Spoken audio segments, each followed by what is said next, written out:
CEO ने अपनी company की सभी 600 लड़कियों को अपने पास बुलाया ताकि वो उनमें से एक को अपनी वाइफ चुन सके। सीईओ की बीवी बनने के लिए लड़कियों ने अपने दिमाग की सारी क्रिएटिविटी लगा दी और खूब सज धज कर तैयार हो गई। लेकिन जब वो सब ऑफिस में पहुंची तो सीईओ ने उनके चेहरों की तरफ देखा तक नहीं और बस हर लड़की से हैंडशेक करता रहा। बैच दर बैच लड़कियां बदलती रही और 600 लोगों से हाथ मिलाने के बाद भी सीईओ को कोई सूटेबल कैंडिडेट नहीं मिली। उसकी वाइफ चुनने का ये अजीब तरीका इसलिए था क्योंकि सीईओ को एक स्ट्रेंज बीमारी थी। जैसे ही वो किसी लड़की को छूता उसके पूरे शरीर में लाल रैशेस हो जाते और अनबेरेबल खुजली शुरू हो जाती। उसने फेमस डॉक्टर से इलाज करवाया लेकिन कोई फायदा नहीं हुआ। फिर एक दिन एक पुराने मास्टर ने बताया कि ये कोई बीमारी नहीं बल्कि एक लव स्पेल था। जिस लड़की ने ये स्पेल डाला था उसके अलावा हर लड़की को छूने से उसे एलर्जी हो जाती थी। ये सुनकर सीईओ गुस्से से भर गया और उसने गेस लगाया कि ये स्पेल 7 साल पहले चांस से मिली उस लड़की ने डाला होगा। उसने उस लड़की को ढूंढने का फैसला किया ताकि रिवेंज ले सके, लेकिन उस लड़की को भी नहीं पता था कि उसने कोई लव स्पेल डाला था। सीईओ से उस चांस मुलाकात के बाद न सिर्फ उसकी सारी मैजिक पावर चली गई बल्कि वो कम उम्र में 5 नॉटी बच्चों की मां भी बन गई। आज तक उन नॉटी बच्चों ने मास्टर के टोस्ट टेंपल को लगभग उड़ा दिया था। मास्टर से रहा नहीं गया और उसने लड़की को 5 बच्चों के साथ पहाड़ से नीचे उतरकर उनके फादर से मदद मांगने को कहा। 5 नॉटी बच्चों को सपोर्ट करने के लिए उसने फेंग शुई कंसल्टेंट की जॉब शुरू की, पर उसे क्या पता था कि जिसने उसे हायर किया वो वही सीईओ था जिसकी वजह से उसकी मैजिक पावर गई थी। सीईओ ने उसे इसलिए हायर किया था ताकि वो उस लड़की को ढूंढने में मदद करे जिसने उसे 7 साल तक सिंगल रखा, पर सीईओ कोई इंफॉर्मेशन नहीं दे पाया। इसलिए लड़की ने उससे आंखें बंद करने को कहा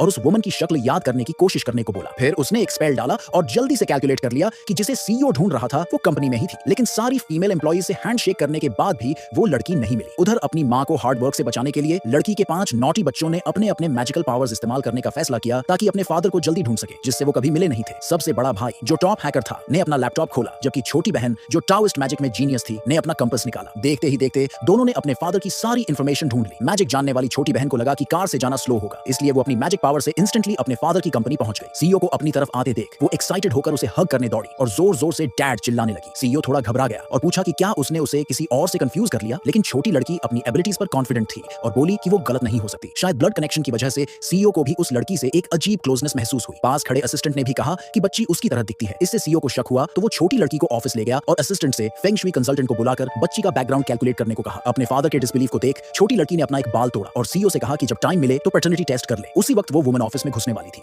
तभी एक स्कीमिंग वुमन ने उसे धक्का मारकर किनारे कर दिया। ये औरत सीईओ की ग्रैंडफादर द्वारा फिक्स की गई फियांसे थी। जब उसे पता चला कि सीईओ 7 साल पहले वाली वुमन को ढूंढ रहा है तो वो गुस्से में कंपनी पहुंच गई, लेकिन सीईओ ने इस फियांसे को कभी एक्सेप्ट नहीं किया था। जो वुमन पहले दरवाजे पर कमोशन देखने आई थी उसने अचानक अपनी बेटी को डेस्क पर बैठे देखा तो उसे बाहर बुलाया, रनिंग अराउंड न करने को कहा और घर ले गई। उधर सीईओ ने स्कीमिंग वुमन को भगा दिया, लेकिन फिर देखा कि उसके पास की छोटी लड़की गायब हो गई। अपने रिलेशनशिप को कंफर्म करने के लिए सीईओ ने वो बाल लिया और असिस्टेंट से टेस्ट करवाने को कहा। जल्द ही जेनेटिक टेस्ट के रिजल्ट्स आए जिसमें सीईओ और लड़की का जेनेटिक मैच 99% था। ये देखकर वो खुशी से पागल हो गया और अपने सबऑर्डिनेट्स को सिटी वाइड सर्च शुरू करने को कहा ताकि बच्चों को उस पॉइजनस वुमन से छीन सके जिसने उसे 7 साल तक सिंगल रखा। उसे क्या पता था कि वो पॉइजनस वुमन जिसकी वो बात कर रहा था उसी के पास कमोशन देख रही थी। इतने बड़े सर्च के बाद उस वुमन और बच्चों के क्लूज जल्दी मिल गए। सीईओ तुरंत उस वुमन के घर की तरफ दौड़ा।